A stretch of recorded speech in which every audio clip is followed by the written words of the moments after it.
Alors Séverine, toi tu vas nous présenter une discipline un petit peu particulière aujourd'hui. C'est ça. On a plus l'habitude d'ailleurs de te voir sur le champ. Voilà. Mais tu as décidé aujourd'hui de nous présenter l'écriture.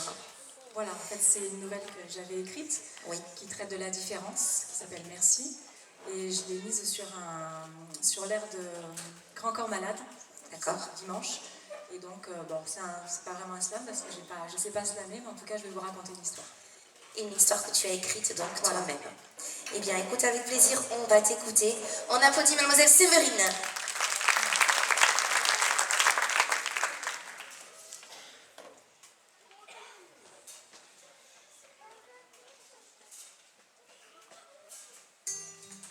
Elle déguste en souriant une glace au chocolat.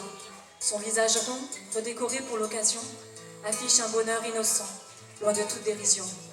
Elle en a essuyé des moqueries, des mots bas. Du haut de ses 10 ans, elle fait semblant d'ignorer les ricanements et autres colibés. Elle n'a rien demandé, rien programmé. Elle est arrivée là, comme un cadeau sacré. Ses parents ont longtemps commencé par nier, mais ont dû un jour finir par se résigner.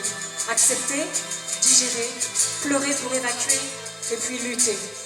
Tous les signes étaient là devant eux, la bouche toujours ouverte, le sourire baveux, l'élan joyeux vers les autres, incontrôlé, cette envie inouïe de communiquer, les oreilles courtes, rondes, à l'écoute du monde, son petit nez timide, ce léger repli, son cou, ses mains trapues, et ses yeux de fente qui me supplient.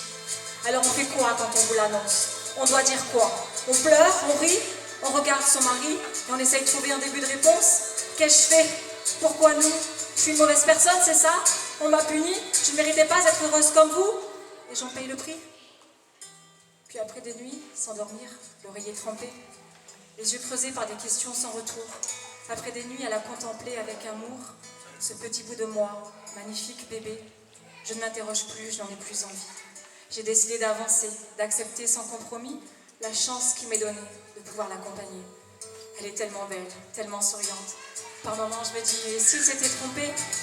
Puis vite, j'oublie ces pensées délirantes. Et coupable, je me jure de ne plus y penser. Les amis, parfois gênés, ne savent plus nous aimer.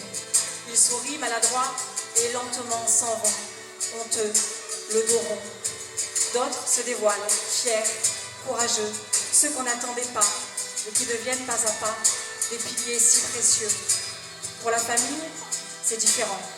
Ils ne peuvent pas tourner le dos, en tout cas pas franchement. On viendra, mais on rentrera tôt.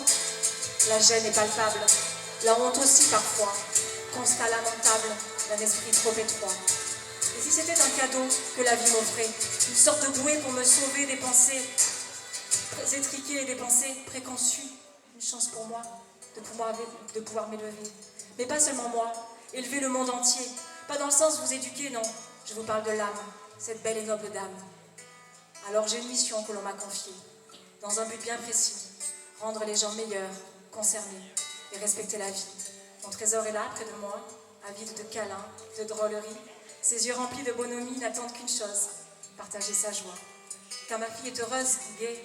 Elle aime la nature, elle aime les gens, les animaux, sans distinction ni arrière-pensée, sans vilain jeu de mots. Alors oui, je veux bien l'avouer, elle fait des bruits bizarres, elle bave sans arrêt, elle est plus lente à comprendre, elle a des difficultés pour apprendre. Elle réclame du temps, des efforts, du dévouement. Elle se décourage parfois et les échecs sont cuisants, mais elle est exaltée quand enfin arrivée, elle fête dignement son succès mérité. Elle m'a appris une chose, la patience, prendre le temps, écouter, m'adapter, arrêter de vouloir un résultat donné, laisser faire, laisser le temps. La différence, mais quelle différence? Moi, je suis différente. J'ai plus d'empathie, je suis plus patiente, j'ai moins d'égoïsme, je suis plus indulgente. La différence, elle a mille visages. Celle qui se voit d'un simple regard et celle qui se ressent, celle que l'on présage, de par son caractère, ses choix, son histoire. Elle aussi, elle doit vous trouver différent. En fait, non, elle ne vous trouve pas elle. Elle est tout simplement, elle ressent. Elle ne vous juge pas elle. Elle n'a pas le temps pour ça.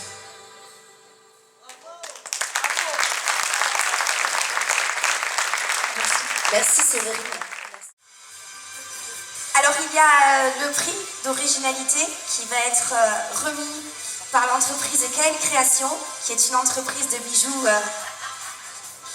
qui est là. donc représentée par Katia Lafito. Et Katia, tu vas juste nous dire à qui tu vas remettre ce prix, qui a été ton choix. Alors le grand prix sera remis à Séverine pour l'originalité et j'étais très touchée par ce texte. Voilà. Séverine pour le prix d'originalité.